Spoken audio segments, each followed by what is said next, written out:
2019 in Chicago. I'm joined by Jay Wimer from Valtronic and Dave Trail from Critical Manufacturing.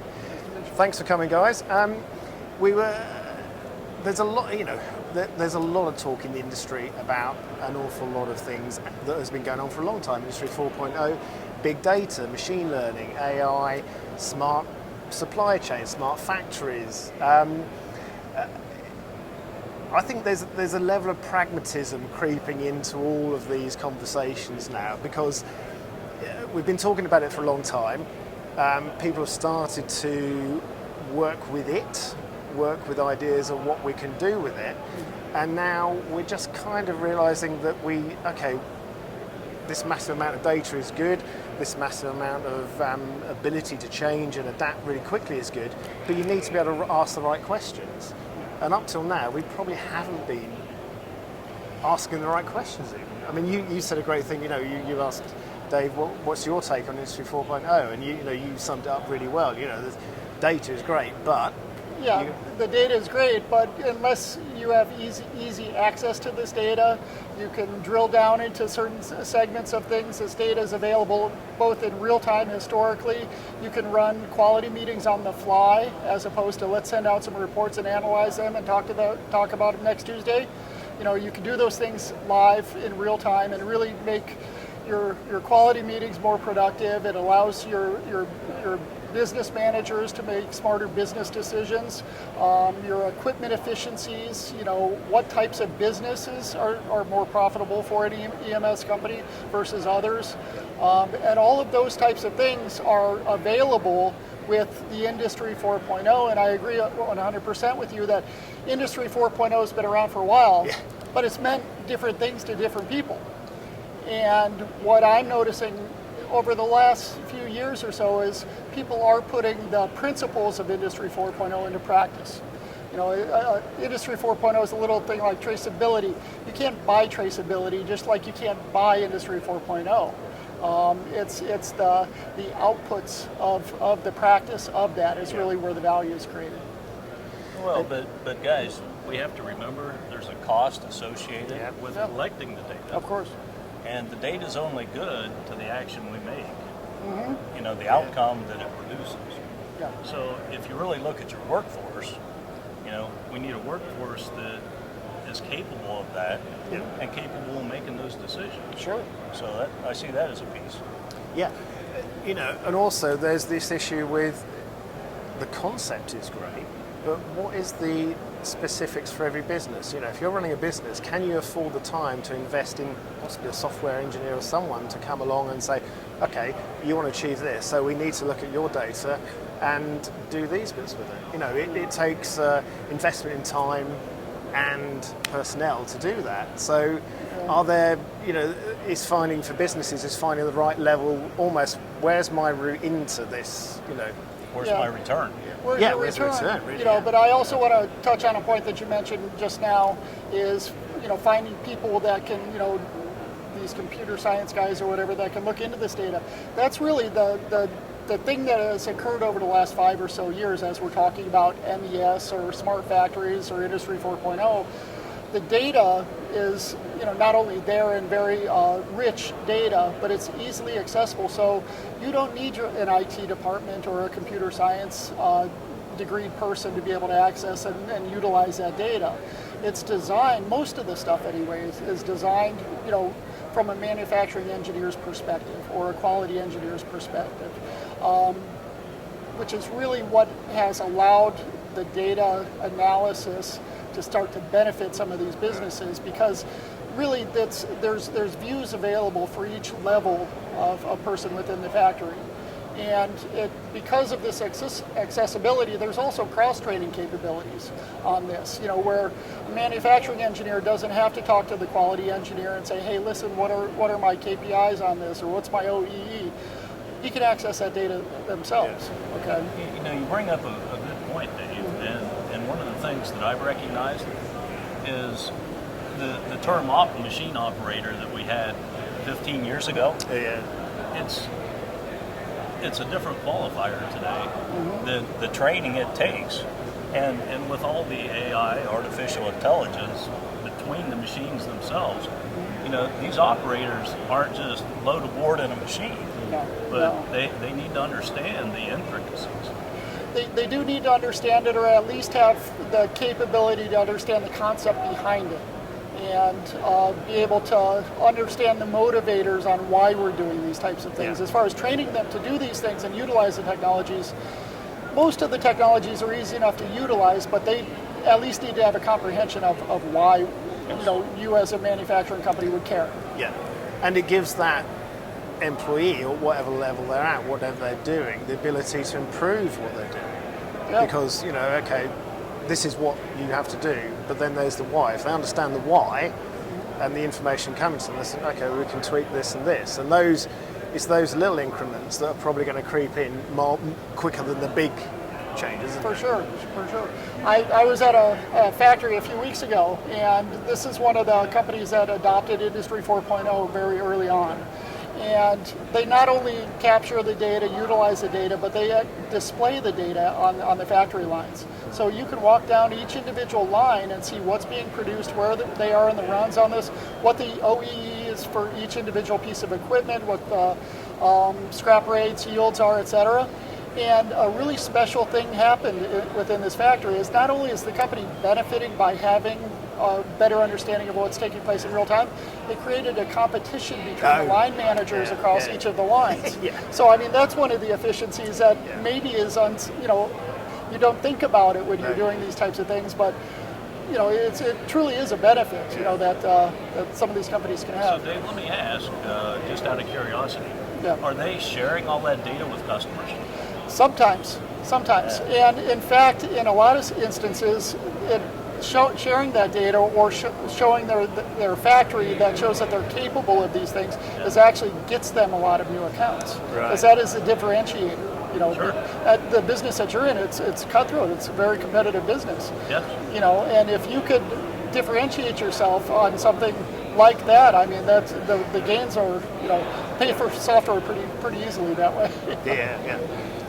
We're also talking about the workforce, of being able to do different jobs, maybe being able to adapt to demands of production quickly by having a workforce that isn't just skilled in one thing. They've got an aptitude to take on different roles. If you give them the right information, they can do those things. And it's interesting what you were saying just before we sat down about millennials expecting a level of technology, a level of an ability to get into the data, get into what's driving this. Sure. Yeah, I've been doing this for about 25 years now, so I've seen a lot of changes in the workforce over the years. And up until recently, you watch on some of the TV shows where people talked about millennials and you have to talk to them different, and all those types of things that people tell you. And previously, I kind of scoffed at all that because, for the most part, they were a little bit too young to be making buying decisions or be in management type roles. However, that's changing. The millennial workforce is maturing, and they are starting to enter into some of these lower or middle level management positions, and they are making decisions. And these things that we're talking about that were nice to haves, 5 or 10 or even 3 years ago, they don't see them as nice to haves. They see these as mandatory. It's almost like, what do you mean? I can't drill down into this data in real time. But they're so used to the interfaces, and they're so used to consuming data. It's part of the culture. Which can only be a healthy thing, surely, for the business industry. Anytime we can get better. Yeah, exactly. That's it. For sure. But again, it's that pragmatic thing, isn't it? Okay, how does this make us better? There's we mustn't confuse just having a lot of data as being a good thing. There has to be a business driver behind it, of course. And some of that is known at the time, and that's a reason why a company would decide to purchase this type of technology. And then there's also the things that you learn after you have it, and then you really start getting a expedited or accelerated ROI on the investment that you made, because now that you have it, you're realizing that you could do all these things, and either the business person that was talking to the company or the buyer of it didn't quite grasp that at the time, and it's an unforeseen benefit that does occur. So. Well, and I think you mentioned some earlier. It's incremental, step by step. Actually, I mean, a lot of it is baby steps, isn't it? You know, it's a very new way of working. Yeah. It takes a long time for people. You know, if you're running a business, you need to think, if I do this, it's going to increase my profit by that much. Yeah. You know, whereas often you can't say that straight away because the connection isn't direct. It's a connection that goes through, it's root and branch, then goes through your whole business, which lifts the bottom line, hopefully. You know, but another thing that strikes me as well is, you know, we talk about, you know, millennials, what the workforce can do. Have we got a problem of attracting people into the industry? Because you said, I mean, what was it? The 90s you started, you're a young man in the industry, and you're still a young man in the industry. Yeah, I started out in 1994. You're a young man in the industry. As a 21-year-old guy, you know, straight out of college, and SMT was cool. I mean, it was high-tech stuff. Yeah. You know, and then, you know, pick a place that actually started to work. You know, you weren't dropping components all over the place, and then you could actually get clean reflow solder joints, etc. AOI came around, and there for a while, AOI was, in a lot of cases, just it was shaky, so it was a very expensive conveyor. A lot of people would have to buy it because of their customers, and they'd turn it off, and it was pass-through.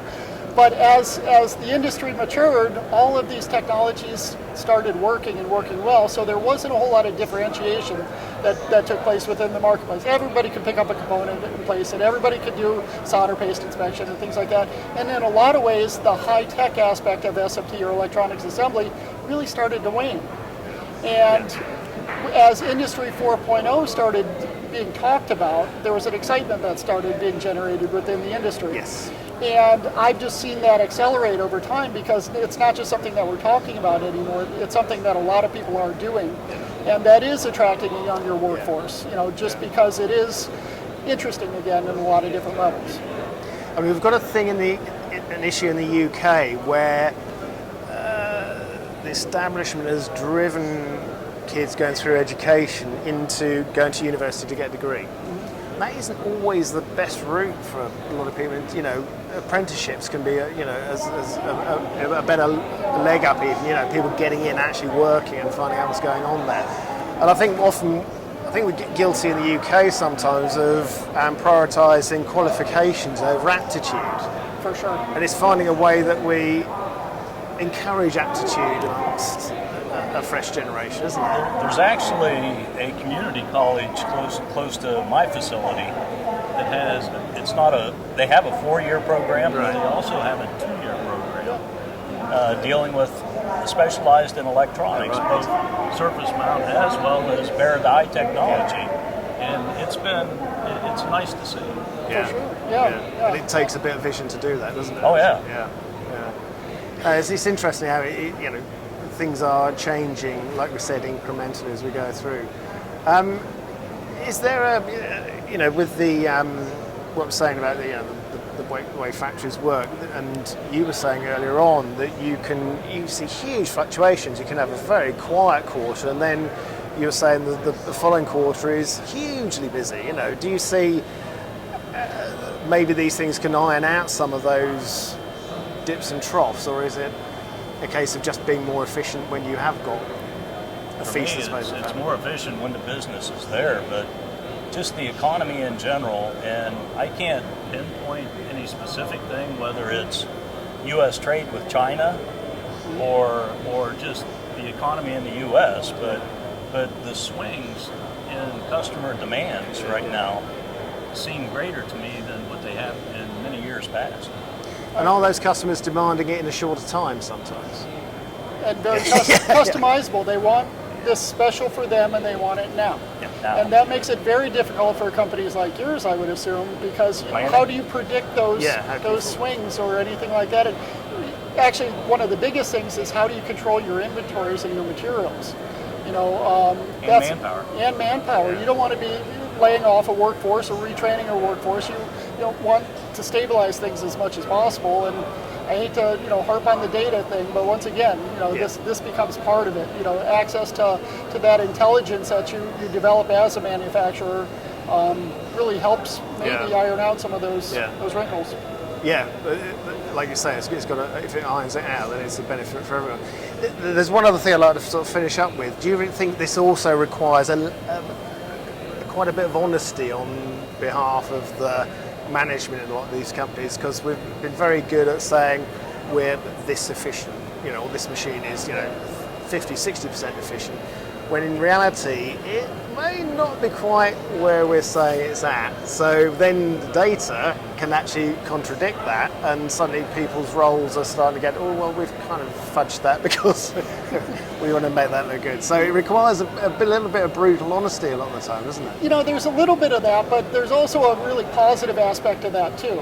I've worked with some very large EMS companies located in Asia, and this data that they're talking about, the OEE and the uptime and everything, the maintenance cycles of the equipment, they actually feed that back to the equipment manufacturer. Right. Okay, yeah. So you get things like predictive maintenance, and they see, all right, so this is what my equipment is doing in the field, and they're able to proactively do design changes to nozzles and things like that. Right. So, and there's some have talked about there's an actual economy in that in and of itself, is making this data available outside of the actual production process itself, and monetizing that back to the equipment vendor, or even on a broader scale. I talked to one manufacturer that wanted to be the Google of manufacturing, if you will, whereas because they have such an amount of production that they run in their facility, and you can use the historical data to run efficiency models,